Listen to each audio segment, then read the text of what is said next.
বিসমিল্লাহির রহমানির রহিম। আসসালামু আলাইকুম ওয়া রাহমাতুল্লাহ। আপনি কি কখনো ভেবেছিলেন এই পৃথিবীর সবচেয়ে খুব সুন্দর ও ধনী শহরের মধ্যে একটি শহর লস অ্যাঞ্জেলেস কখনো এমনভাবে জ্বলে ছাই হয়ে যেতে পারে? কখনো কি ভেবে দেখেছেন যে নিজেকে পৃথিবীর সুপার পাওয়ার বলে দাবি করে থাকে সে সামান্য আগুনকে নিয়ন্ত্রণ করতে পারছে না? জি হ্যাঁ, আমেরিকার এই বিলাসবহুল এবং গ্ল্যামারের শহর বর্তমান সময়ে ভয়ঙ্কর আগুনে জড়িয়ে পড়েছে, আর সেটিও এতটা তীব্রতার সঙ্গে যে দেখা ব্যক্তিদের বিশ্বাসই হচ্ছে না যে এটি আসলেই হয়েছে নাকি কোনো সিনেমার দৃশ্য। এই দৃশ্য এতটাই ন্যাচারাল এবং ভয়ঙ্কর, দেখে মনে হচ্ছে যে কোনো বেশি বাজেটের হলিউড সিনেমা হবে হয়তো। আচ্ছা, এটি কি সেই শহর যার আলোর রশ্মি রাত্রিতে ঝকঝক করত আর যেখানে পৃথিবীর সবচেয়ে বড় বড় স্টারসরা বসবাস করত? কিন্তু বর্তমান সময়ে দেখে তা মনেই হচ্ছে না।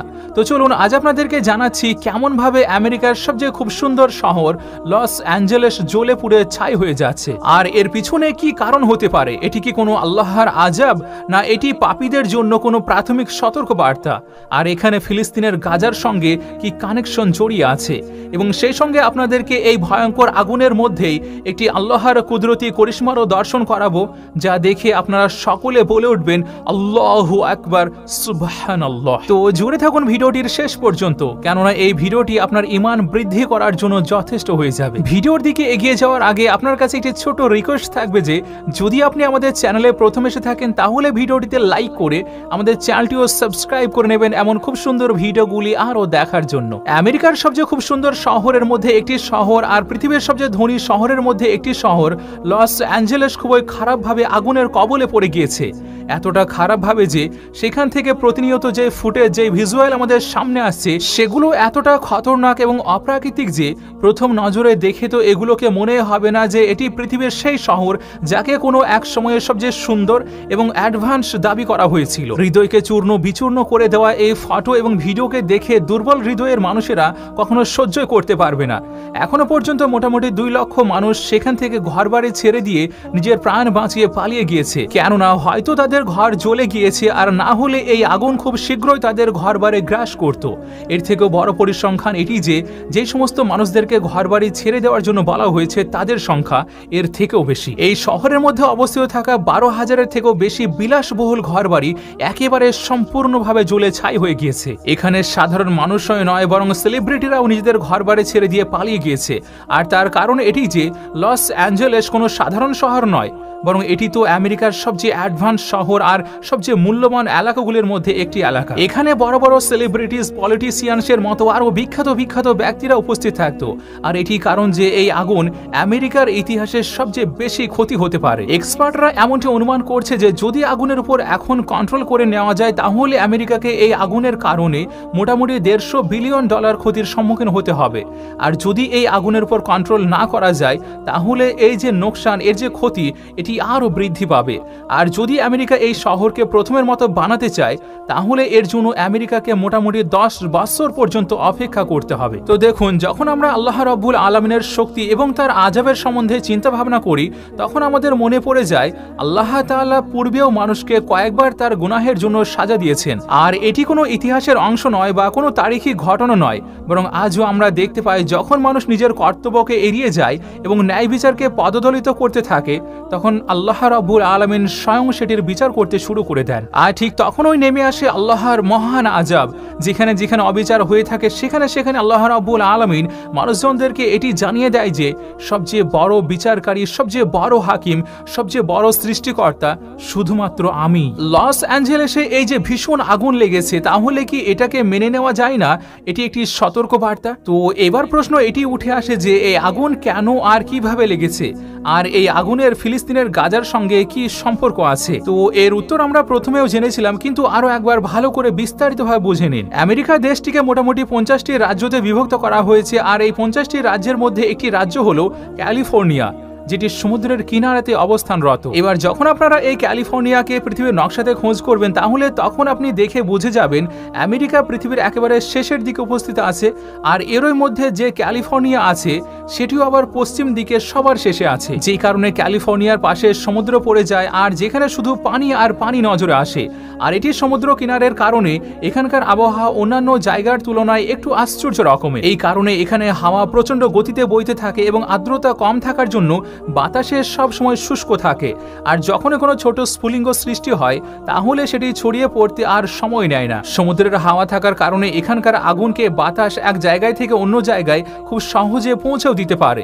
এখনো পর্যন্ত কয়েকবার এমন ধরনের আগুনের ঘটনা ঘটেও গিয়েছে এখানে। 2020 সালেও এক বড় ধরনের আগুন লেগেছিল, আর যে আগুনের কারণে বড় ধরনের ক্ষয়ক্ষতিও হয়। আর এই আগুন লাগার কারণ হিসেবে এটি দেখানো হয় যে ছোট্ট একটি স্ফুলিঙ্গ থেকে আপনা আপনি আগুন লেগে গিয়েছিল। এবার আপনারা চিন্তায় পড়ে যাবেন যে এটা কিভাবে সম্ভব, দুনিয়ার অন্য কোথাও তো এমনভাবে আপনা আপনি আগুন লাগে না। এছাড়াও আমেরিকার মতো সুপার পাওয়ার এবং উন্নতশীল একটি দেশ, এখানে যদি আপনা আপনি আগুন লাগে তবে সেটা নিয়ন্ত্রণ করাও যেতে পারে। তাহলে এই সামান্য স্ফুলিঙ্গ থেকে লেগে যাওয়া আগুন পুরো শহর কিভাবে জ্বলে যেতে পারে? তাহলে আপনাদেরকে জানিয়ে রাখি যে ঘটনাটি এমনও ঘটেছে, আমেরিকার সমুদ্রের পাশে যে এলাকা রয়েছে সেগুলো বেশিরভাগ সময় শুকনো থাকে, বৃষ্টি হয় না, বাতাস দ্রুত গতিতে চলতে থাকে, বাতাসে আর্দ্রতা কম থাকে, সবসময় শুষ্ক বাতাস বইতে থাকে। এই জন্য আপনি যে কোনো স্ফুলিঙ্গ থেকে আগুন লাগার সম্ভাবনা থেকেই যায়। আর একবার যদি এই আগুন লেগে যায় তবে সমুদ্রের পাশে হওয়ার কারণে যে তীব্র শুষ্ক বাতাস আসে তা এত দ্রুত আসে যে এই আগুনকে কোথা থেকে কোথায় পাঠিয়ে দেয়। কিন্তু এবার লক্ষণীয় বিষয় হলো এবারের আগুনের ঘটনাটি পুরানো সব ঘটনা থেকে অনেকটা বেশি আলাদা এবং অদ্ভুত মনে হচ্ছে। আর এই আগুনের জন্য অনেক থিওরিও সোশ্যাল মিডিয়াতে ভাইরাল হয়ে আছে। মানুষের দাবি করছেন যে হয়তোবা এবারের অগ্নিকাণ্ড কোনো ষড়যন্ত্রের কারণে হয়েছে। আবার যদি ধরেও নেওয়া হয় এই আগুন স্বাভাবিকভাবে লেগেছে, তবে যেইভাবে আগুন লেগেছে তা আসলে অবাক করার মতো। কারণ এই আগুনের ফলে যেসব এলাকা ক্ষতিগ্রস্ত হয়েছে বা এখনো হচ্ছে তা লস অ্যাঞ্জেলেসের আলাদা আলাদা 4টি এলাকায়, আর যেই এলাকাগুলো একে অপরের থেকে অনেকটা দূরে দূরে অবস্থান করে আছে। যাই হোক, এই পুরো বিষয়টা তো তখনই পরিষ্কার হয়ে যাবে যখন ভালোভাবে তদন্ত করা সম্পন্ন হবে, আর তখনই তদন্ত করা সম্ভব হবে যখন আগুন নিয়ন্ত্রণে আসবে। এর সাথে সাথে আরও একটা আশ্চর্য বিষয় আপনাদের জানিয়ে দিই যে বিখ্যাত হলিউড অঞ্চল রয়েছে যার বিভিন্ন চিত্র আমরা ইন্টারনেটে প্রায় দেখে থাকি, আর যেখানে পৃথিবীর মানুষেরা ঘুরতে যান, ভ্রমণ করতে যান, সেই এলাকাও এই ভয়ঙ্কর আগুনের কবলে পড়ে গিয়েছে। আর এই জন্য সহস্র সেলিব্রিটিদের ঘর অলরেডি আগুনে পুড়ে ছাই হয়ে গিয়েছে, অথবা সেই সেলিব্রিটিরা নিজের জীবন বাঁচানোর জন্য কোনোভাবে এই অঞ্চল থেকে পালিয়ে বেঁচেছে। আর এটি কারণ যে সোশ্যাল মিডিয়াতে লস অ্যাঞ্জেলেস এবং ফিলিস্তিন, বিশেষ করে গাজা, দুটো বিষয়ে ট্রেন্ড করছে। কিছু হলিউড অভিনেতার স্ক্রিনশটও ভাইরাল করা হচ্ছে, কারণ তারা কিছু মাস পূর্বে গাজার বিরুদ্ধে গিয়ে ইসরায়েলি কর্মকাণ্ডকে সম্পূর্ণ সাপোর্ট দিচ্ছিল। এমনকি ইসরায়েলকে পরামর্শ দিয়েছিল যে গাজায় থাকা সবাইকে হত্যা করে সম্পূর্ণ গাজাকে খালি করে দেওয়া হোক। কিন্তু যখন তাদের নিজেদের ঘরবাড়ি পুড়ে সবকিছু ধ্বংস হয়ে গেল, তখন তারাই আবার সোশ্যাল মিডিয়াতে এই নিয়ে আফসোস করে পোস্ট করছে। আর এই কারণে সোশ্যাল মিডিয়াতে এই দুটো ঘটনাকে জুড়ে দেওয়া হচ্ছে। এরই সঙ্গে সঙ্গে একটি ভিডিও ভীষণ ভাইরাল হয়েছে, যেখানে দেখা যাচ্ছে কিছু মুসলমান যারা লস অ্যাঞ্জেলেসে বসবাস করেন তারা সেখানে আগুনকে থামানোর জন্য আপন আপন চেষ্টা করে যাচ্ছে। কিন্তু কিছু মুসলমান যারা আজান দেওয়ার জন্য চেষ্টা করছিলেন, আর তারা আজান দিয়েও দিলেন, যাতে করে আল্লাহ যে অখুশি হয়েছেন, যেই কারণে এই আযাব পাঠিয়েছেন, অথবা প্রাকৃতিক বিপর্যয় বলতে পারেন, তা যেন সেখানে আজানের আওয়াজ শুনে থেমে যায়। এরই সঙ্গে আরও একটি ভিডিও ভাইরাল হচ্ছে, যেখানে একটি মসজিদকেও দেখানো হচ্ছে। এছাড়াও এটি মসজিদের ভিডিও নিউজ চ্যানেলগুলো, বিশেষ করে নন মুসলিমদের নিউজ চ্যানেলগুলো এমনভাবে দেখাচ্ছে যেন মনে করুন তাদের বাবার ঘর জ্বলে গিয়েছে, কেননা একটি মসজিদ এখানে জ্বলে শহীদ হয়ে গিয়েছে। আবার সেখানে একটি ভিডিও এমনও ভাইরাল হয়ে আছে যার আশেপাশের সম্পূর্ণ এলাকা জ্বলে গিয়েছে, কিন্তু আল্লাহর ঘর মসজিদ সম্পূর্ণ অক্ষত রয়েছে, তার কাছে আগুন একেবারেই পৌঁছাতে পারেনি। আল্লাহু আকবার, সুবহানাল্লাহ। আল্লাহর কুদরতি করিশ্মা তো দেখুন। আমাদেরকে সবসময় বুঝতে হবে আল্লাহর আযাব খুব শক্ত হয়ে থাকে। সবসময় আমাদেরকে আমাদের নিয়ত পরিষ্কার করে রাখার প্রয়োজন, আর সবসময় সৎ রাস্তায় চলা দরকার। আর এটি আমেরিকার উপর আল্লাহর আযাব কিনা সেটি আল্লাহ রাব্বুল আলামিনই ভালো জানেন, কিন্তু আমরা এটি বলতে পারি না যে সেখানকার মানুষজন সকলে গুনাহগার হয়তো, বা সেখানকার মানুষেরা ফিলিস্তিনিদের বিরোধ করে থাকে, ইসরায়েলকে সমর্থন দেয়, গাজাতে যে হত্যাযজ্ঞ চালানো হচ্ছে তার সমর্থন করে। যাই হোক না কেন, যদি আমেরিকার উপর এই আযাব আসা, যেটা আমরা মনে করছি যে এটি আল্লাহর আযাব, তাহলে সম্প্রতি আপনি দেখে থাকবেন মক্কা মদিনাতে তুফানি বৃষ্টিপাত হয়েছিল, তাহলে এটি কি ছিল? এটাকেও কি আমরা আযাবের সঙ্গে জুড়ে দেব? একবারে নয়, এমনটি একদমই করব না। কেননা আমেরিকা শুধু অমুসলিমদের দেশ নয়, বরং সেখানে অনেক সমস্ত মুসলমানও রয়েছে, সেখানে অনেক সমস্ত মসজিদও উপস্থিত আছে, সেখানে অন্যদের যতটা ক্ষতি হচ্ছে ঠিক ততটা ক্ষতি মুসলমানদেরও হচ্ছে। ইসাইদেরও হচ্ছে, অন্যান্য ধর্মের মানুষদেরও হচ্ছে। তো সেই জন্য এখানে কথা শুধুমাত্র ইনসানিয়াত মানে মানুষত্বেরাই উঠে আসবে। সেই জন্য আমাদের সকলকে এখানে দোয়া করার প্রয়োজন যে সেই আগুন যেন তাড়াতাড়ি নিভে যায় এবং সবকিছু ঠান্ডা হয়ে যায়। আল্লাহ তাআলার কাছে দোয়া যে আমাদেরকে সবসময় সঠিকটা বুঝে তারপর সেটির উপরে বেশি বেশি করে আমল করার তৌফিক দান করুন। আমিন।